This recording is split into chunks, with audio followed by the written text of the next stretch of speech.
సదాశివసమారంభాం వ్యాసశంకరమధ్యమాం అస్మదాచార్యపర్యంతాం వందే గురుపరంపరాం.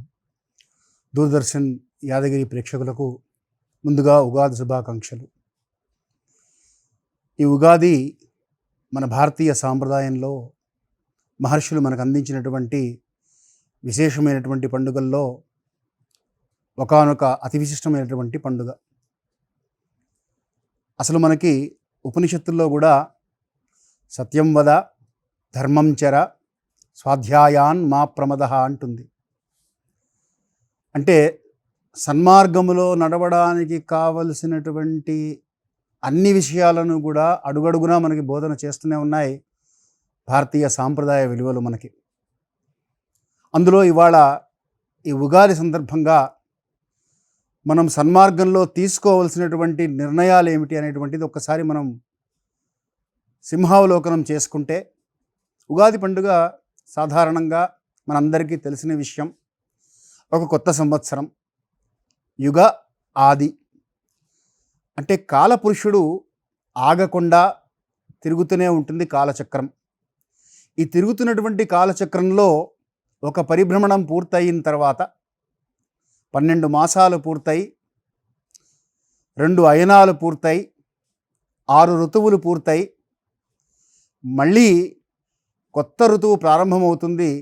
వసంత ఋతువు అంటున్నాం దాన్ని. దాంతో దీన్ని ఉగాది అని పిలుస్తున్నాం. ఈ ఉగాది పండుగ ఒక కొత్త దినాన్ని తీసుకొని వస్తుంది. కొత్త సంవత్సరం, కొత్త ఆలోచనలు. కాబట్టి సన్మార్గంలో ఉండేటువంటి వాళ్ళు ఆలోచించుకోవాల్సినటువంటి విషయం ఏమిటంటే, గత సంవత్సరంలో సన్మార్గానికి అడ్డం పడ్డటువంటి మన ఆలోచనలు ఏమన్నా ఉన్నాయా? వీటిని ఏమన్నా మనం ఒకసారి సింహావలోకనం చేసుకోవాలా? మనలో ఏ విధమైనటువంటి మార్పు తెచ్చుకోవాలి అని గుర్తు చేసేదే మనకి ఈ ఉగాది. మార్పు అనేది సహజంగా జీవితంలో ఉండేటువంటి the only thing that is constant is change అన్నాడు ఒక ఫిలాసఫర్. అలాగా మార్పు సహజంగా వచ్చేటువంటి గుణం. ఈ మార్పుకు అనుగుణంగా మనలో ఉన్నటువంటి దుర్గుణాలు ఏమన్నా ఉంటే సన్మార్గానికి అడ్డం పడుతుంటాయి కనుక వాటిని ఒకసారి విశ్లేషించుకొని మనం మార్పు చేసుకోవడానికి ప్రారంభం చేసుకోవాల్సినటువంటి రోజు ఈ ఉగాది. ఉగాది నాడు అందరం స్నానం చేస్తాం. తలారా స్నానం చేసి శరీర శుభ్రత అయితే పాటిస్తున్నాం. కానీ శరీరంతో పాటు మనసులో ఉండేటువంటి ఆలోచనలను కూడా పరిశుభ్రం చేసుకోవాల్సినటువంటి రోజు. అలాగే ఉగాది పచ్చడి అని ప్రత్యేకంగా చేస్తారు. చేసి పులుపు, కారము, తీపి, ఉప్పు, వగరు, చేదు అనేటువంటి 6 రుచులను కలిపి ఒక పచ్చడిగా ప్రసాదంగా పంచుతారు. అందరం తీసుకుంటాం. సన్మార్గంలో ఉన్నప్పుడు మనం గుర్తుంచుకోవాల్సినటువంటి విషయం ఏమిటంటే, జీవితంలో ధర్మానుష్ఠానం చేసేటప్పుడు సుఖము, దుఃఖము, కష్టము, బాధ, ఇష్టము ఇవి ఒకదాని తర్వాత ఒకటి వస్తూనే ఉంటాయి. ఆ వచ్చిన దాన్ని ఎలా మనం దాన్ని ఎదుర్కోవాలి అనేటువంటి సంకేతం ఇవ్వడమే ఈ ఉగాది పచ్చడి తీసుకోవడం అంటే. అసలు లేకుండా ఏది ఉండదు. చేదు ఉండాలి, తీపి ఉండాలి, పులుపు ఉండాలి, వగరు ఉండాలి. అలాగే జీవితంలో కూడా కష్టము ఉంటుంది, ఇష్టము ఉంటుంది, నష్టము ఉంటుంది, లాభము ఉంటుంది, సుఖము ఉంటుంది, దుఃఖము ఉంటుంది. వీటిల్లో ఏది వచ్చినా సరే సన్మార్గం అనేటువంటి మార్గం, సన్మార్గం అంటే ధర్మాచరణ. కాబట్టి ఈ ధర్మానుష్ఠానం అనేటువంటి మార్గాన్ని, ఈ సన్మార్గాన్ని వదిలిపెట్టకుండా ఉండడమే. పూర్తిగా వద్దు అనుకుంటారు సాధారణంగా, కష్టం అనేది నాకు వద్దు అనుకుంటారు. కానీ సుఖదుఖాల కలయికే మానవ జన్మ. మనుష్య జన్మ వచ్చిన తర్వాత సుఖదుఖాలు రెండూ వస్తూ ఉంటాయి. అందువల్ల ఈ రెండిటిని సమానంగా తీసుకొని ముందుకు వెళ్ళు అని సూచన చేయడం కోసమే ఈ ఉగాది పచ్చడి షడ్రుచుల కలయిక. అంతేకాదు, మనిషికి కామము, క్రోధము, లోభము, మోహము, మదము, మాత్సర్యము అనేటువంటి 6 అరిషడ్ వర్గాలు అంటారు వీటిని. కామము అంటే కోరికలు. కోరికలు ఒక హద్దులో ఉండాలి. ఎలా అయితే మనిషికి తీపి కావాలి, బ్లడ్ ప్రెషర్ ఉండాలి, షుగర్ ఉండాలి. షుగర్ మరీ 0 అయిపోకూడదు. లో షుగర్ అయితే మనిషి పడిపోతాడు. అలాగే హై షుగరు కాకూడదు, లో బీపీ ఉండకూడదు, హై బీపీ ఉండకూడదు, నార్మల్గానే ఉండాలి. అలాగే ఈ కోరికలు కూడా మరీ ఎక్కువగా ఉంచుకోకూడదు, అసలు లేకుండా ఉండకూడదు. కోరికలన్నీ ధర్మబద్ధంగా చేసుకో అని చెప్పటమే ఈ కామం యొక్క లక్షణం. ముందు సన్మార్గంలో మనం ప్రయాణం చేసేటప్పుడు మనం ఆలోచన చేసుకోవాల్సింది ఇది నార్మల్గా ఉందా లేదా అని చెక్ చేసుకుంటూ ఉండాలి. ఎప్పటికప్పుడు బీపీలు, షుగర్లు ఎలా అయితే చెక్ చేసుకుంటున్నామో అలాగే ఈ కామ, క్రోధ, లోభ, మోహ, మద, మాత్సర్యాలు అనేటువంటి అరిషడ్ వర్గాలను కూడా నియంత్రించుకుంటూ మనం జీవితంలో ముందుకు సాగాలి. అందుకు ఉదాహరణగానే ఈ షడ్రుచుల కలయికగా ఉగాది పచ్చడి మనకు అందిస్తారు.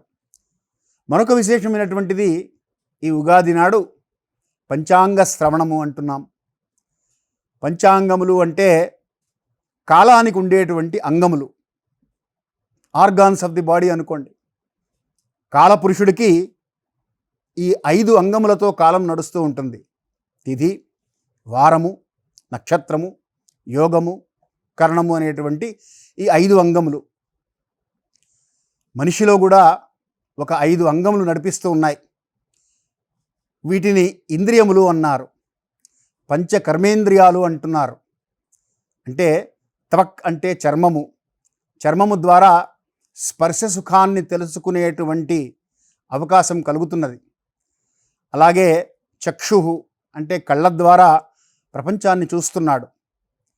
అలాగే శ్రోత్ర అంటే శ్రవణేంద్రియము, చెవులతో వింటున్నాడు. జిహ్వ నాలికతో రుచులు చూస్తున్నాడు. ఆఘ్రాణం అంటే నాసికా పుటలతో వాసనలు చూస్తున్నాడు. ఈ 5 ఇంద్రియాలతో మనిషి తన జీవితం గడుపుతున్నాడు. ఈ పంచాంగములు మనిషిని ఎప్పుడూ కూడా సన్మార్గము వైపే నడిపించాలి తప్ప ఈ ఇంద్రియాల యొక్క ప్రమాదం ఎటువంటిది అంటే వాటికి గనుక సరైనటువంటి మార్గనిర్దేశం చేయకపోతే అవి ఎటైనా వెళ్ళగలవు. ఉదాహరణకి చర్మము నిరంతరము స్పర్శ సుఖాన్నే కోరుకుందనుకోండి, మనిషి పతనమైపోతాడు. అలాగే కళ్ళతో చూడకూడనటువంటి చూడడం మొదలు పెడితే అది పతనానికి దారితీస్తుంది.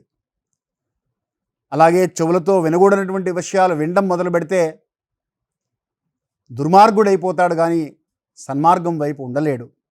కాబట్టి సన్మార్గంలో ఉండాలి అంటే ఈ పంచ ఇంద్రియములు ఎలా అయితే కాలపురుషుడికి పంచాంగములుగా తిదివార నక్షత్ర యోగ కరణములు అనేటువంటి పంచాంగములతో కాలములు నడిపిస్తున్నాడో ఈ పురుషుడు కూడా, పురుషుడు అంటే మగవాడని కాదు, సంస్కృతంలో పురుషుడు అంటే పురంలో నివసించేటువంటి, అంటే పురము అంటే దేహము, దేహంలో నివసించేటువంటి వాళ్ళు అని అర్థం. స్త్రీ పురుషులు మనం తెలుగులో స్త్రీ అని పురుషుడని చెప్తూ ఉంటాం, కానీ సంస్కృతంలో పురుషుడు అంటే మనుష్యుడు అని అర్థం. కాబట్టి ఈ మానవులందరికీ కూడా తమ యొక్క శరీరంలో ఉన్నటువంటి ఈ పంచ ఇంద్రియముల ద్వారా ఈ పంచాంగములను ఒకసారి అవలోకన చేసుకొని ఆ ఇంద్రియాలు సన్మార్గం వైపు వెళుతున్నాయా లేదా, మంచి విషయాలను చూడడానికి ప్రోత్సహిస్తున్నాయా లేదా కళ్ళు, అలాగే మంచి విషయాలు, మంచి శబ్దాలు, మంచి మాటలు, మంచి పాటలు మాత్రమే వినడానికి చెవులు సిద్ధంగా ఉన్నాయా లేవా అనేటువంటి ఈ పంచ జ్ఞానేంద్రియములు అంటారు. వీటితో పాటుగా ఇంకో పంచ కర్మేంద్రియాలు కూడా ఇచ్చారు భగవంతుడు. ఈ పంచ కర్మేంద్రియాలు వాక్కు, చేతులు, కాళ్ళు, మలద్వారము, మూత్రద్వారము ద్వారా కర్మలు చేస్తూ ఉంటాడు మానవుడు. కాబట్టి ఈ కర్మేంద్రియాలను, ఈ జ్ఞానేంద్రియాలను కూడా ఉగాది నాడు మనం ఒకసారి కాలపురుషుడి యొక్క పంచాంగములో కొన్ని ఇప్పుడు తిథిలు కానీ, వారాలు కానీ, ముహూర్తాలు కానీ, తిథికరణ ముహూర్త జన్మ నక్షత్ర దిగ్దేవతా ప్రియంతాం అని ఒక వేదమంత్రం ఉన్నది. అంటే వాటికి ఉన్నటువంటి అధిష్టాన దేవతలకు ప్రీతి కొరకు కొన్ని క్రియలు చెప్పారు. ఆయా సందర్భాలలో, ఆయా తిథులలో, ఆయా నక్షత్రాలలో కాలపురుషుడి దృష్టిలో మంచి చెడు అనేటువంటిది లేదు, అది జరిగిపోతూ ఉంటుంది. కానీ దాని ప్రభావం మన మీద పడకుండా ఉండడం కోసం మన యొక్క త్వక్చక్షు శ్రోత్ర జిహ్వాగ్రములు అనేటువంటి పంచ జ్ఞానేంద్రియాలతో, అలాగే వాక్పాణిపాతపస్థాయులు అనేటువంటి పంచ కర్మేంద్రియాలతో ఎప్పటికప్పుడు భేరీజు వేసుకుంటూ మనిషి తాను వేసేటువంటి అడుగులు సన్మార్గం వైపు ఉన్నాయా లేవా అని ఒకసారి చూసుకోవాల్సినటువంటి సమయం ఈ ఉగాది నాడు. అలాగే సాధారణంగా ఒక కొత్త సంవత్సరం వచ్చింది అనగానే కొన్ని కొత్త నిర్ణయాలు తీసుకోవడం పరిపాటి. ఈ సంవత్సరం ఇలా చేస్తాను, ఉదాహరణకు ఈ సంవత్సరం 6 గంటలకే నిద్ర లేస్తాను అని ఒక తీర్మానం చేస్తారు. అలా చేసినటువంటి తీర్మానం 6 రోజులు కూడా పాటిస్తారో లేదో తెలియదు, కానీ ఆ తీర్మానం పక్కకు వెళ్ళిపోతుంటుంది. అలా కాకుండా ఈ ఉగాది సందర్భంగా చేసుకునేటువంటి తీర్మానాలు తాను గత సంవత్సరం నడిచినటువంటి సన్మార్గములో ఎన్ని విధములుగా సన్మార్గములలో ఉన్నది, ఏ విధమైనటువంటి అడ్డంకులు తనకు ఏర్పడ్డాయి, ఆ అడ్డంకులను తాను ఏ విధంగా తొలగించుకొని ఈ సంవత్సరం కొత్తగా వెళ్ళాలి అనేటువంటి ఆలోచన చేసుకోగలగడం చాలా అవసరం ఈ ఉగాది నాడు. అంటే మనం చేసుకునేటువంటి నిర్ణయాలను బట్టి, మన నిర్ణయాలకు ఆధారంగా మన నడవడిక ఉంటుంది. కాబట్టి బుద్ధి కర్మానుసారిణి అన్నారు. అంటే మన బుద్ధిని బట్టి మన కర్మ నడుస్తుంది, మన కర్మను బట్టి మన బుద్ధి ఏర్పడుతుంది. కనుక బుద్ధిని కనుక మనం సక్రమ మార్గంలో పెట్టుకోగలిగితే ఇంద్రియాలు కూడా సహకరిస్తాయి, అంగములు కూడా సహకరిస్తాయి. అలాగే కామక్రోధ లోభమోహమద మాత్సర్య అనేటువంటి అరిషడ్ వర్గాలను కూడా నియంత్రణలో పెట్టుకోవచ్చు. కాబట్టి ఈ ఉగాది నాడు మనం తీసుకోవాల్సినటువంటి ప్రత్యేకమైనటువంటి నిర్ణయం ఏమిటి అంటే, సన్మార్గంలో వెళ్ళాలి అంటే కొంచెం రోడ్డు నేరోగా కనిపించవచ్చు, కానీ లోపలికి వెళ్ళిన తర్వాత అది చాలా విశాలంగా ఉంటుంది. దుర్మార్గమైనటువంటి రోడ్లు ఒక్కోసారి బ్రాడ్గా కనిపిస్తాయి, అది లోపలికి వెళ్ళిన తర్వాత నేరో అయిపోతుంది, ఆ తర్వాత ఇబ్బందిగా ఉంటుంది. కానీ సన్మార్గంలో ఉన్నప్పుడు ప్రారంభంలో మనకి కనబడ్డటువంటిది మనం కొద్దిగా ఇబ్బంది అనిపించినా కూడా ఆ మార్గంలో మనం నడవాలనేటువంటి నిర్ణయం కనుక మనం తీసుకుంటే, ఆ నిర్ణయము ఉగాది నాడు విశేషంగా తీసుకొని ఈ సంవత్సర కాలం అంతా కూడా ఆ నిర్ణయానికి కట్టుబడి సన్మార్గంలోనే మనం నడుస్తూ వెళితే తప్పకుండా సన్మార్గంలో మనకి విశేషమైనటువంటి ఫలితాలు లభిస్తాయి. మహనీయులందరూ కూడా నడిచినటువంటి మార్గము ఏది అంటే సన్మార్గం. యక్ష ప్రశ్నలలో యుధిష్ఠిరుని ఒక ప్రశ్న అడుగుతాడు యక్షుడు, అన్ని మార్గాలలోకి ఏ మార్గం గొప్పది అంటే మహనీయులు నడిచిన మార్గం గొప్పది అని చెప్తాడు యుధిష్ఠిరుడు. కనుక ఈ సన్మార్గం అనేటువంటిది మహర్షులు మనకిచ్చినటువంటి విశేషమైనటువంటి మార్గము కనుక ఈ మార్గంలో నడుద్దాం. ఈ ఉగాది నుంచి వచ్చే ఉగాది వరకు సన్మార్గము తప్ప వేరే మార్గంలో వెళ్ళను అనేటువంటి తీర్మానం చేసుకుందాం.